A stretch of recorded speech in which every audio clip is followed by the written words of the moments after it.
Olá pessoal, quem vos fala? Fernando Portela, professor de Biologia do Instituto Federal de São Paulo, Campus Avaré. E hoje vamos dar continuidade ao assunto que foi iniciado na aula anterior, quando a gente fez uma breve introdução sobre o reino Metazoa e falamos do grupo dos poríferos, né? Falamos do filo dos poríferos. Então, como eu disse para vocês, a gente vai passando por todos os filos até completar aí o reino animal e encerrar este conteúdo, né, esse ciclo de conteúdos da biologia. Então, nós vimos, né, nas aulas anteriores, ou na aula anterior, nós vimos que Metazoa é um grupo, né, um reino, né, que é caracterizado pela multicelularidade e por parar o desenvolvimento embrionário pelo menos na fase de blástula, né? Então, o desenvolvimento embrionário animal, ele apresenta essa nomenclatura diferenciada e todo animal vai ter, pelo menos, no desenvolvimento embrionário dele, as fases de mórula e blástula. E, além disso, todo animal vai ser multicelular e heterótrofo, né? Que a gente sabe. Muito bem. Aí eu falei para vocês que na filogenia, né, tudo que está aqui na base quer dizer que todos os grupos apresentam essa característica.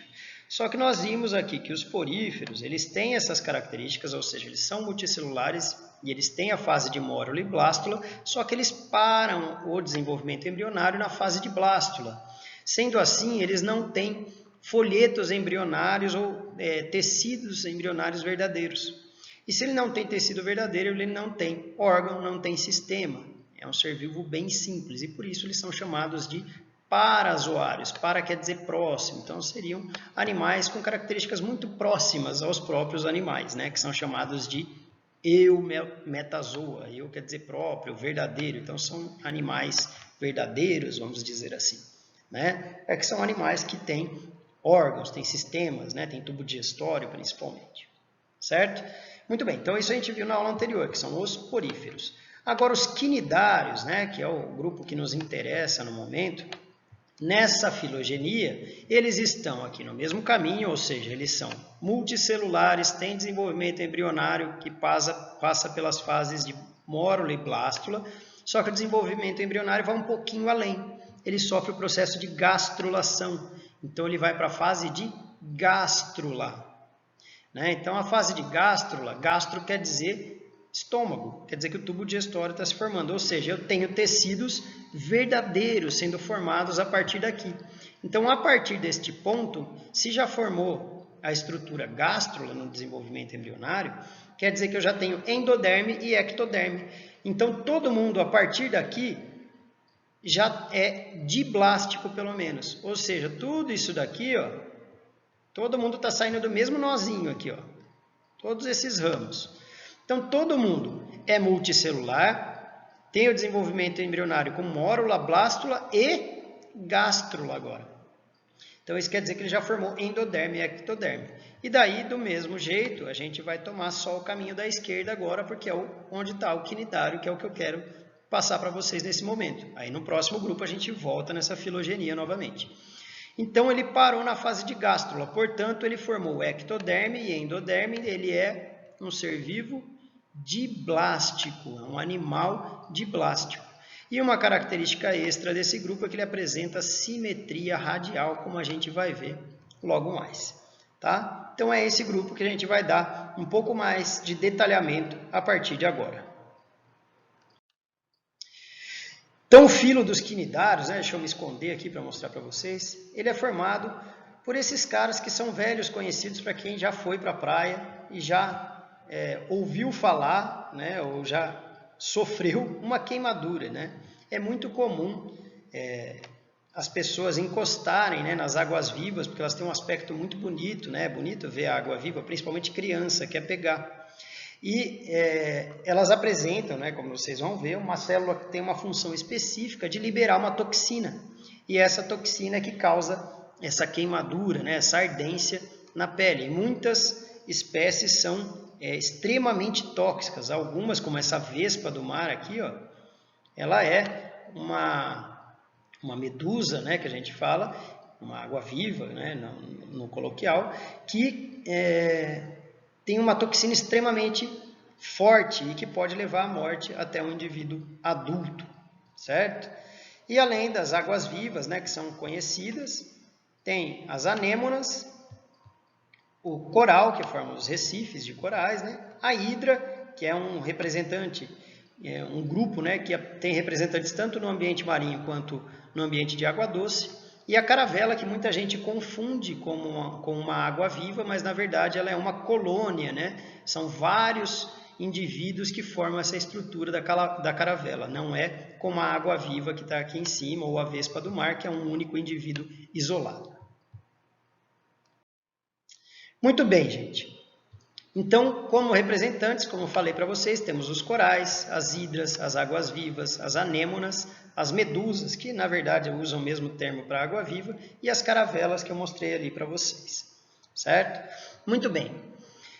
Então, esse grupo já está dentro daquele grupo lá da filogenia que eu havia falado para vocês, que são os eumetazoários, ou seja, são os metazoários verdadeiros, vamos dizer assim, né? São os que têm tecidos diferenciados, formam órgãos, né? Então, eles são aqui, no caso, diblásticos, que nós vimos lá atrás, porque eles pararam na fase de gástrula, do desenvolvimento embrionário, e deram origem ao adulto a partir dessa fase de gástrula, e formaram dois tecidos, por isso que é diblástico, di quer dizer dois tecidos embrionários, a endoderme, que vai dar origem ao tubo digestório, e a ectoderme, que vai dar origem tanto ao sistema nervoso quanto à parte do revestimento corporal destes animais, certo?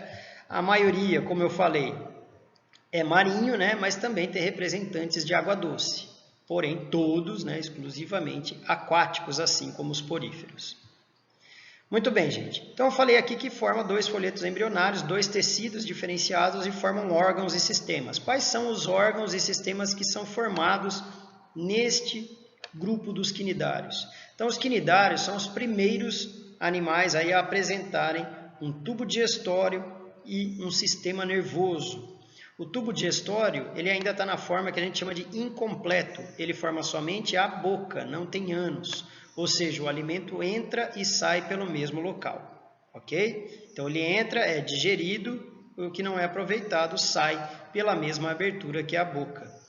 Consequentemente, a digestão começa no tubo digestório, né, na cavidade, e termina dentro da célula. Por quê? Porque não tem tempo suficiente para o alimento ser digerido na cavidade do tubo digestório. Então o alimento entra, como ele tem que sair logo em seguida, porque não tem uma abertura, né? Quando forma um tubo contínuo com começo e fim, o alimento fica mais tempo dentro do tubo digestório e daí ele vai ser digerido praticamente todo na cavidade do tubo digestório.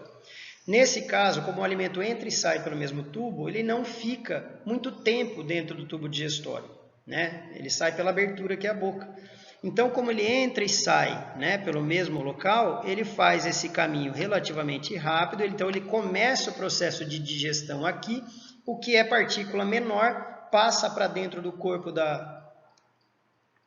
do quinidário e ele vai terminar o processo de digestão dentro da célula dele. Então a gente fala que a digestão é tanto extracelular, ou seja, no tubo digestório, quanto intracelular, dentro da célula.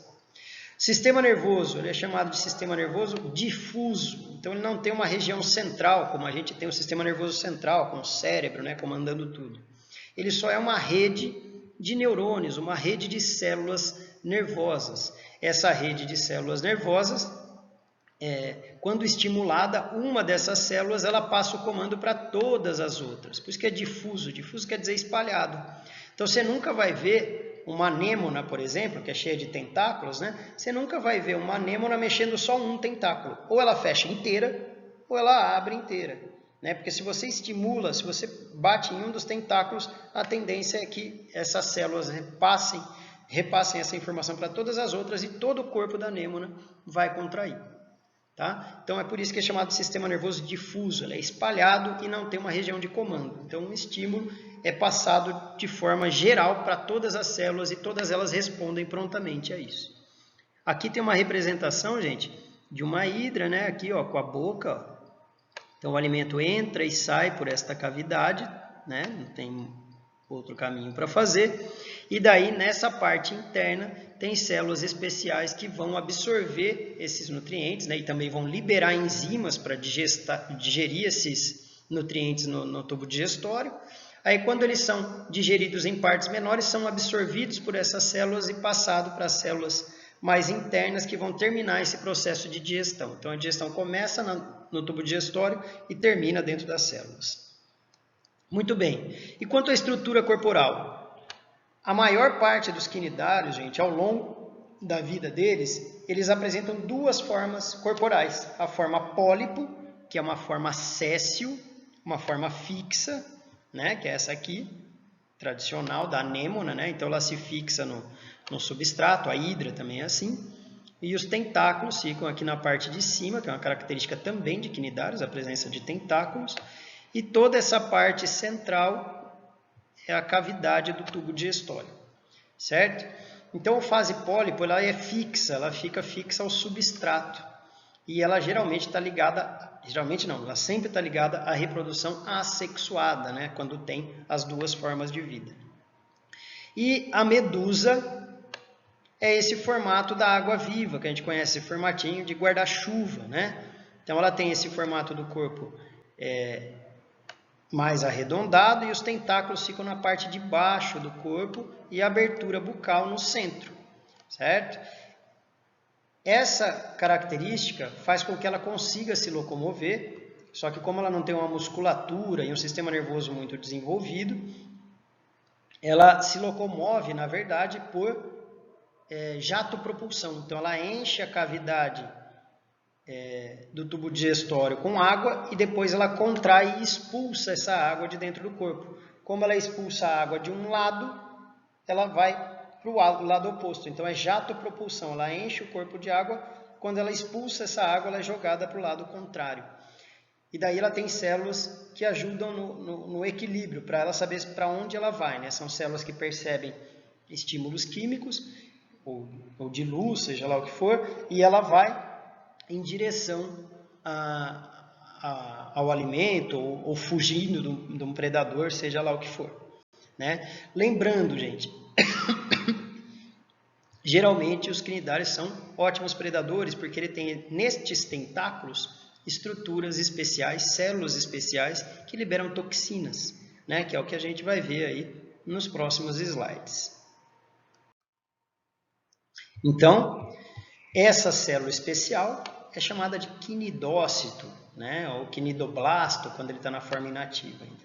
Esse quinidócito, né? Ele tem um arranjo interno todo diferenciado e na parte central dele ele tem uma estrutura que é chamada de nematocisto, né? Esse nematocisto é a estrutura aqui que está tudo enroladinho, se vocês olharem, é como se fosse um espinho enrolado dentro de uma bolsa. Aí quando essa célula é tocada, né, que ela tem um cíliozinho, então quando você encosta no tentáculo, você estimula esse cílio e isso é o gatilho de disparo para que tudo isso seja projetado para fora. Quando isso é projetado para fora, ó, tem uma região que tem um espinhozinho aqui na base do nematocisto e ainda tem esse espetinho, né, como se fosse um flagelo aí, mas na verdade é como se fosse um espinho que serve para perfurar a superfície do corpo do animal, do predador dele ou da presa, e daí, junto com essa bolsa que se rompe, saem várias toxinas que vão atingir a corrente sanguínea do animal que ele está predando e vão causar ou uma queimadura ou uma paralisia muscular, se for uma presa, né, principalmente, causa paralisia muscular e daí ela vai com os tentáculos trazer esse animal para dentro do tubo digestório e vai se alimentar dele. Tá? Então, essa estrutura é muito importante, tanto para a alimentação quanto para a proteção do animal. Muito bem? Então, é exclusivo, é por isso que eles recebem o nome de quinidários, né? Porque ele tem uma célula especial, que é chamada de quinidócito, que produz a quinida. A quinida, na verdade, vem de urticária, né? Que é uma irritação que a gente tem na pele, por exemplo, quando encosta na urtiga, né? Que é uma planta que também tem uma toxina que causa uma irritação e uma dor muito grande quando você raspa no espinho dela. Então aqui não é diferente, os quinidários possuem os quinidócitos, principalmente nos tentáculos, eles estão em grande quantidade, e daí quando você toca o tentáculo dele, ele vai liberar essa toxina que vai entrar em contato com a corrente sanguínea e pode causar, no nosso caso, são mais frequentes as queimaduras, né? Se for um peixe, pode causar paralisia do peixe, aí depois ela vai com o tentáculo, traz para dentro dela, né? Mas como eu falei, tem espécies que são extremamente tóxicas e podem inclusive matar o homem quando entra em contato com ele.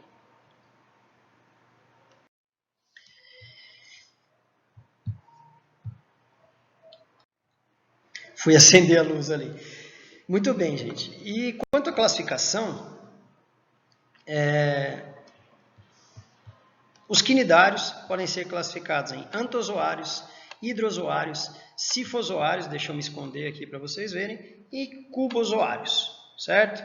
Os antozoários são os que têm exclusivamente a fase de pólipo, que é a fase fixa, né? Como representantes, nós temos os corais, que formam os recifes de corais, e as anêmonas, né? As velhas conhecidas, aí, principalmente por causa do filme do Procurando Nemo, né? Que o Nemo vivia no meio de uma anêmona, que o peixe palhaço ele é imune à substância tóxica produzida por aquela anêmona, e daí ele consegue viver lá dentro e fica protegido de predadores, certo?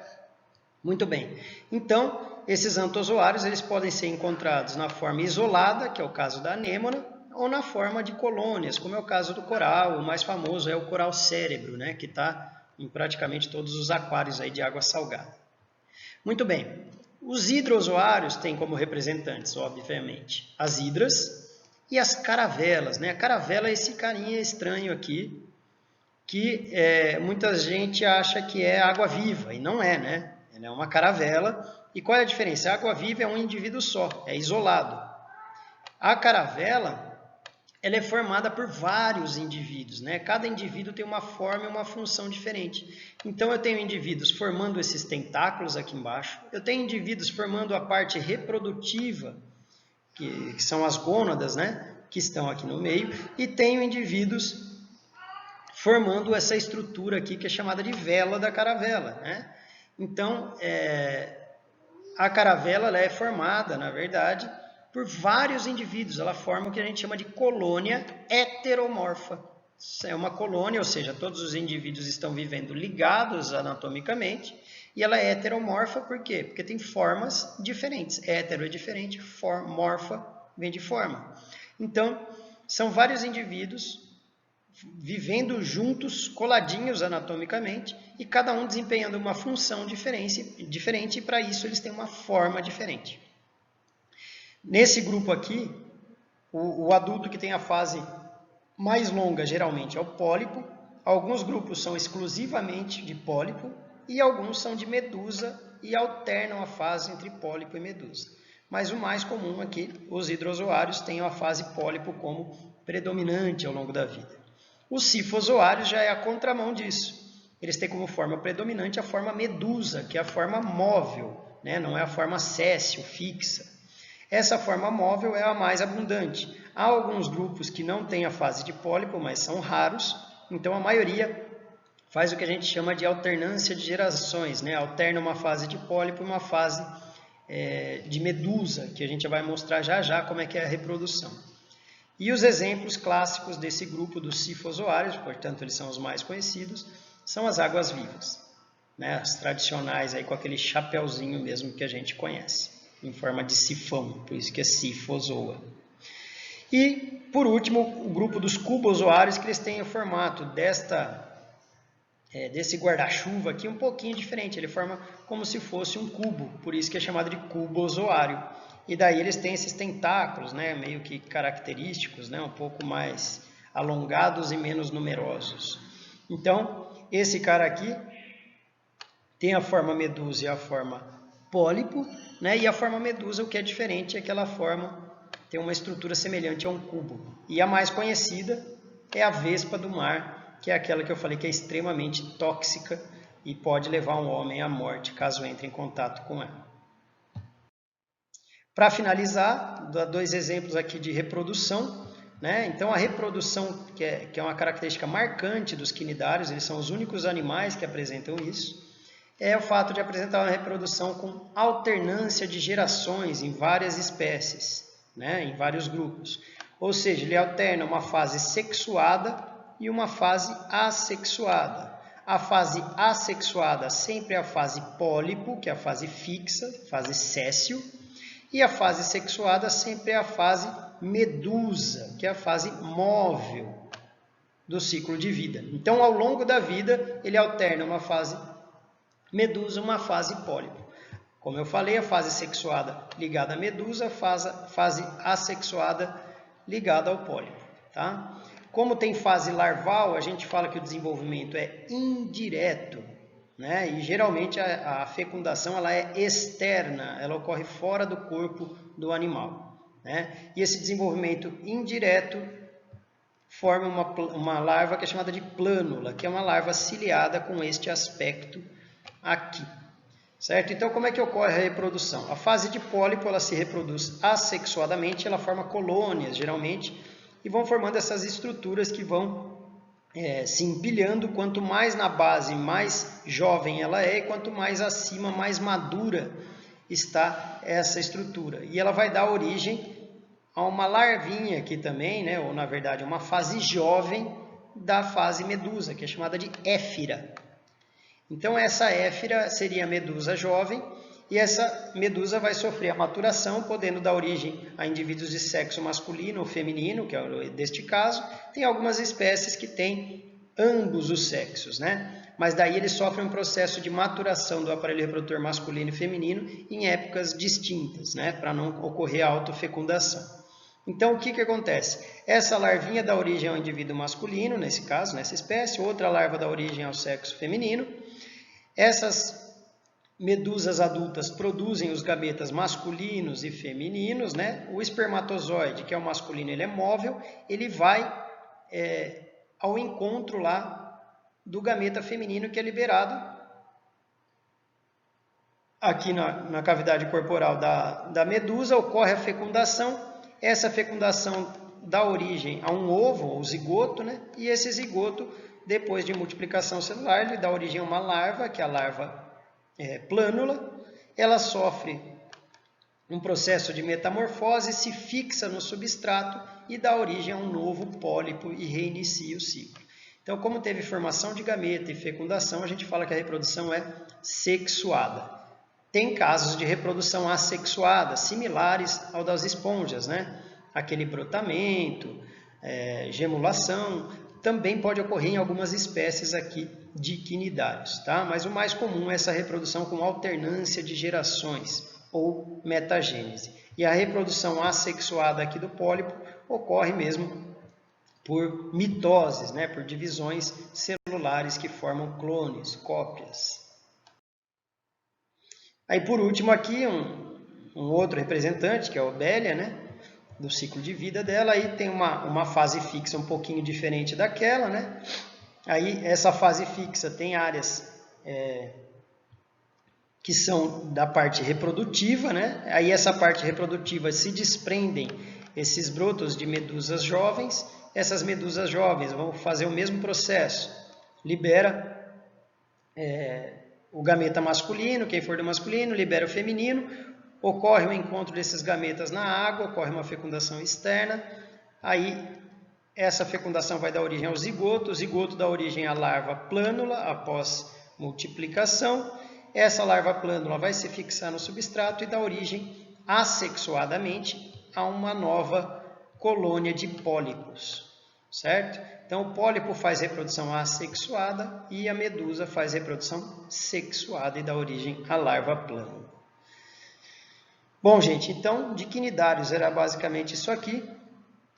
E daí, na próxima aula, a gente já entra, então, no assunto dos plateumintos. Já entramos no grupo dos vermes aí e passamos a falar dos triblásticos, tá? A partir da aula que vem. Muito obrigado, até a próxima.